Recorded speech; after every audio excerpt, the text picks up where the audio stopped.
आखिरकार black rock ये कहने पर मजबूर हो गया bitcoin is a digital gold and it is an international asset. इसका मतलब है कि बुल मार्केट का ये बिल्कुल एक स्टार्ट है। Taiwan in shock as Bitcoin and Ethereum take over bribery scene, यानी जो भी करप्शन होती है, रिश्वत, जो कुछ भी है वो क्रिप्टो में कर रहे हैं। South Africa is making history in the crypto world. अब ये सपोर्ट बन गई है और सपोर्ट से प्राइस बाउंस की है। Look at this daily chart पर हम अभी भी RSI में ओवरबॉट की रीजन में। व्यूअर्स, मैंने आपको बताया था कि ये बियरिश डाइवर्जेंस बन रही है, अपना असर दिखाएगी एंड बियरिश डाइवर्जेंस ने अपना असर दिखा दिया है। चार्ट पर देख लें आप यहाँ पर। अस्सलाम वालेकुम viewers, welcome to my channel. Bitcoin का चार्ट मेरे सामने है। प्राइस थोड़ी सी पंप की है, तो इसमें अभी हम टेक्निकल एनालिसिस करेंगे, लेकिन पहले हम कुछ न्यूज़ देख लेते हैं। $9 trillion asset manager black rock CEO says crypto is digital gold and bitcoin is an international asset. आखिरकार ब्लैक रॉक ये कहने पर मजबूर हो गया कि bitcoin is a digital gold and it is an international asset. भाई, मैं आपको कई अरसे से ये बताता आ रहा हूँ कि ये सब ऐसे ही कहते थे पहले, bitcoin is a trash, bitcoin कुछ भी नहीं है, हम कभी रेगुलेट नहीं करेंगे। लेकिन आखिरकार अब देखें सब रेगुलेशन की तरफ आ रहे हैं और बिटकॉइन के बारे में सब अब अच्छा बोलना शुरू हो गए हैं। ये न्यूज़ का लिंक है, मैं आपको पढ़कर सुनाता हूँ। An interview on the Fox Business, BlackRock CEO Larry Fink calls crypto digital gold and labels Bitcoin as digital asset। ये वीडियो है, वीडियो का लिंक है, ये आप प्ले कर सकते हैं। मैं यहाँ पर प्ले नहीं करूँगा कॉपीराइट स्ट्राइक की वजह से। I do believe that the role of crypto is digitalizing gold in many ways, he says. Instead of investing in gold as a hedge against inflation and a hedge against the onerous problems of any one country or the devaluation of your currency of whatever country you are in, Bitcoin is an international asset। यानी इन्होंने bitcoin को तरजीह दे दी है gold पर, ठीक है। यानी वो कहते हैं कि instead of investing in gold, bitcoin जो है ना वो ज़्यादा बेहतर एसेट है and it is an international asset. In saying that BTC is an international asset, BlackRock CEO Fink explains that it can be used as an alternative asset to gold. BlackRock applied for the Bitcoin ETF exchange traded fund last month. Nasdaq also included Coinbase surveillance and sharing agreement in a spot Bitcoin ETF refiling. The BlackRock CEO hopes that the spot ETF filing will be looked at as a way to democratize crypto। Look viewers, अब आहिस्ता आहिस्ता दुनिया आ रही है bitcoin को regulate करने की तरफ, institutional adoption हो रही है and this is very very bullish for the whole crypto world, specially for the bitcoin.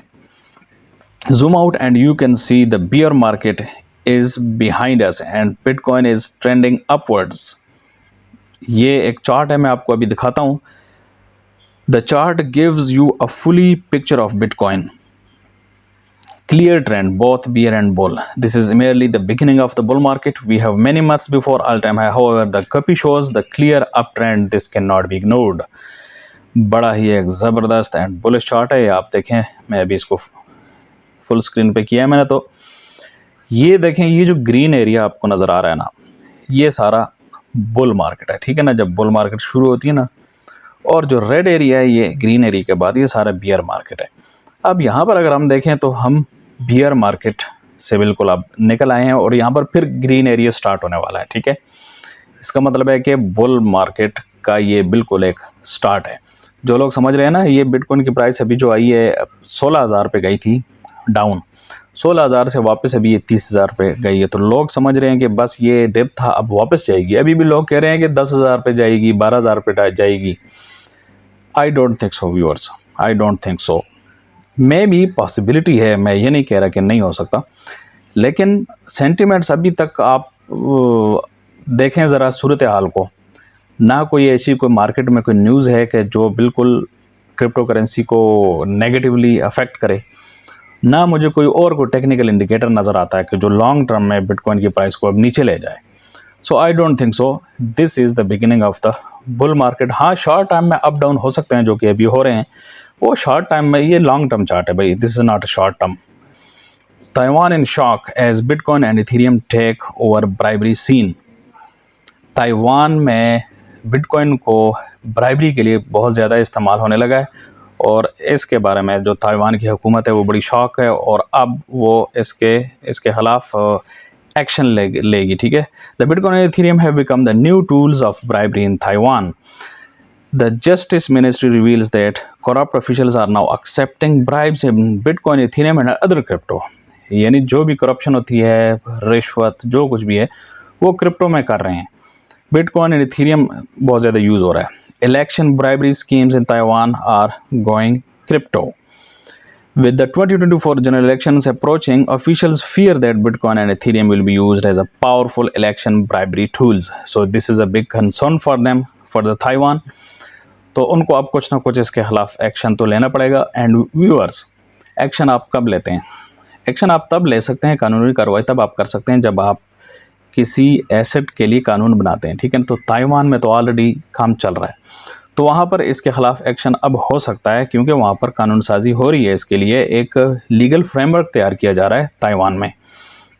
जैसे कि आपको पता है कि ताइवान का जो सबसे बड़े बैंक्स में से एक बैंक है, उन्होंने बिटकॉइन ETF ट्रेडिंग की इजाज़त भी दे दी है। इसका मतलब है वहाँ पर रेगुलेशंस हैं। बिटकॉइन एंड क्रिप्टो करेंसी की मार्केट को रेगुलेट करना, उनको कानूनी, उनको लीगल फ्रेमवर्क के अंदर लाना इसलिए ज़रूरी है ताकि इस तरह के जब जराइम होंगे तो उसके ख़िलाफ़ एक्शन लिया जा सकेगा। लेकिन जब आप बिल्कुल उसको दीवार से लगा देंगे क्रिप्टो को, उसके खिलाफ उसके लिए कुछ भी नहीं करेंगे, जब उसको लीगल नेटवर्क फ्रेमवर्क में आप नहीं लेकर आएंगे तो फिर आप इस तरह की कार्रवाई भी नहीं कर सकते। आप कैसे करेंगे? Mobile e-pay platforms like Pi Wallet and Juko are now involved in this twisted game of the corruption. The police and prosecutors are cracking down on crypto corruption and determined to prevent its influence in the oncoming elections। यानी crackdown हो रहा है और action हो रहा है वहाँ पर। ठीक है। Shocking statistics reveal that over 1,300 corruption cases were processed after last year's municipal elections। So viewers, वहाँ पर अब जैसे आपको मैंने बताया कि ताइवान में ETF ट्रेडिंग भी स्टार्ट हो चुकी है। जो बड़े बैंक्स हैं वहाँ पर शुरू हो गई, उनकी न्यूज़ मैंने कुछ दिन पहले आपको शेयर भी करके दी थी। तो अगर लीगल फ्रेमवर्क में क्रिप्टो को लाने का यही फ़ायदा होता है कि आप फिर लीगल एक्शन ले सकते हैं क्राइम्स के खिलाफ। South Africa is making history in the crypto world. They are set to become the first country in Africa to mandate crypto exchange licenses by the end of 2023। यानी अब अगर आप south Africa में कोई crypto exchange launch करेंगे तो आपको licence लेना पड़ेगा साउथ अफ्रीका की हुकूमत से। South Africa will now require licenses for crypto exchanges। The move aims to protect financial customers from potential harm and tighten control over the booming cryptocurrency market। ये जो लाइसेंस फ्रेमवर्क एप्लीकेशन फॉर्म्स है, ये सारे details में दिए हुए हैं। The Financial Sector Conduct Authority is cracking down on non-compliant firms। ठीक है। जो नॉन कंप्लाइंट होंगे, जो नहीं लेंगे लाइसेंस, उनके खिलाफ फिर क्रैकडाउन होगा। If these exchange continue operating without licence after the November 30 की डेडलाइन है, उससे पहले आपको लाइसेंस लेना पड़ेगा। Major crypto trading platforms like Luno and VARL will be directly impacted by this move. Even global giants like Binance operating in the country need to secure licenses। यानी Binance है जो कि ग्लोबल जाइंट है, उसको भी licence अब लेना पड़ेगा। ठीक है। तो लाइसेंसिंग का काम शुरू हो गया साउथ अफ्रीका में भी। आप देख रहे हैं, जो मैं आपके साथ न्यूज़ शेयर करता हूँ डेली, देखें कितने कंट्रीज़ का नाम मैं ले चुका हूँ। ठीक है ना। UK, Singapore, Taiwan, I think China भी था, और इनके अलावा मज़ीद न्यू कंट्रीज़ भी रोज़ाना इस बिटकॉइन की रेस में शामिल हो रही हैं। अब हम देखते हैं बिटकॉइन का चार्ट, टेक्निकल एनालिसिस करेंगे। व्यूअर्स, मैंने आपको बताया था सिमेट्रिकल ट्रायंगल बन रही है एक, एंड ये देखें आप, एक ट्रायंगल जो बनी थी वहाँ पर मैंने आपको बताया था, देखें ये रेजिस्टेंस लाइन है। ठीक है। ये जो डाउनवर्ड रेजिस्टेंस लाइन है ये वाली ट्रायंगल की, यहाँ से रेजिस्ट किया, फिर यहाँ से रेजिस्ट किया, रेजिस्टेंस कई दफ़ा रेजिस्ट किया, और जब ये ब्रेक हो गई, ऊपर चली गई, एंड नाउ सपोर्ट। अब ये सपोर्ट बन गई है और सपोर्ट से प्राइस बाउंस किया है। एंड व्यूअर्स, जब ये इस तरह का टेक्निकल एक कंफर्मेशन होती है, जब प्राइस बाउंस करती है प्रीवियस रेजिस्टेंस है, तो ये एक अच्छा सिग्नल होता है, एक पॉजिटिव सिग्नल होता है। दूसरा, आप ये भी कह सकते हैं कि जो FOMC की न्यूज़ आई है उसका भी एक पॉजिटिव इम्पैक्ट आया है मार्केट में, ये भी आप कह सकते हैं बिल्कुल। तो दोनों यहाँ पर काम कर रहे हैं। टेक्निकल एनालिसिस के लिहाज से भी प्राइस बिल्कुल ठीक मूव कर रही है, एंड जो एफओएमसी की न्यूज़ आई है उसके हिसाब से भी प्राइस ने थोड़ा सा पंप दिखाया है। लेकिन व्यूअर्स यहाँ पर मैं आपको बताऊं कि ये 4 आवर्स का चार्ट है, ठीक है ना। अगर हम इसको डेली चार्ट में कन्वर्ट करें तो मैं आपको दिखाना चाहूँगा कि यहाँ पर डेली चार्ट में we are still in the overbought region, यानी अभी काफ़ी कूल ऑफ बाकी है डेली चार्ट पर। Look at this, daily chart पर हम अभी भी आरएसआई में ओवरबॉट की रीजन में। तो अब इस सूरत में क्या किया जाए? अब आप कहेंगे यार कि फिर हम क्या करें? भाई उसका तरीका ये है कि आप डीसीए करो, यानी अगर आपके पास पैसे हैं तो सारा इकट्ठा ही ना फेंक दो, ठीक है। फ़र्ज़ करें आपके पास 1 लाख है तो आप उसको डिवाइड कर लो वीकली में। आप 1 लाख को 10 वीक्स में डिवाइड कर लो, यानी हर वीक में 10,000 के बिटकॉइन बाई करूँगा। This is the best strategy. उसमें आपको ये फ़ायदा होगा कि प्राइस अगर नीचे आती है तो आपके पास मज़ीद पैसे होंगे, ऊपर भी चली जाती है कोई मसला नहीं, आप ऑलरेडी इन्वेस्ट कर चुके हैं कुछ ना कुछ। ये फ़ायदा होता है डीसी के। तो अगर आप कंफ्यूज हैं कि यार डेली चार्ट अभी भी ओवरबॉट में, यानी प्राइस डेली चार्ट में कुछ दिन में गिर सकती है लेकिन 4 आवर पे ऊपर जा रही है, तो ये तो भाई कन्फ्यूजन हो गई है, ये तो कुछ समझ नहीं आ रही। तो सबसे बेहतरीन जो स्ट्रेटजी है मैंने आपको बताया कि वो डीसीए है। तो अगर आप डीसीए करेंगे तो आप फ़ायदे में रहेंगे। चार्ट फ़िलहाल हमारे सामने है और प्राइस जो है वो साइडवेज़ में है। देखें यहाँ से अगर हम देखें, ये तो सारे एरिया साइडवेज़ में है, और साइडवेज़ को तो मैं आपको काफ़ी दिनों से बता रहा हूँ कि प्राइस काफ़ी दिनों तक साइडवेज़ में मूव कर सकती है। उसकी वजह यह है कि मार्केट में अभी सेंटिमेंट ऐसा बना हुआ है, एक तरफ तो हमारे पास कुछ बियरिश सिग्नल हैं जैसे डेली चार्ट में मैंने आपको बताया था, और दूसरी तरफ हमारे पास जो न्यूज़ आ रही हैं वो बुलिश हैं।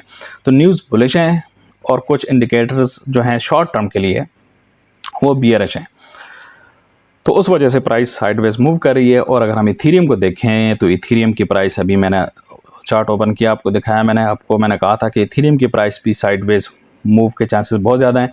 व्यूअर्स, मैंने आपको बताया था कि ये बियरिश डाइवर्जेंस बन रही है, अपना असर दिखाएगी, एंड बियरिश डाइवर्जेंस ने अपना असर दिखा दिया है। चार्ट पर देख लें आप, यहाँ पर प्राइस गिरी है, कूल ऑफ हुआ है थोड़ा सा RSI, ठीक है ना।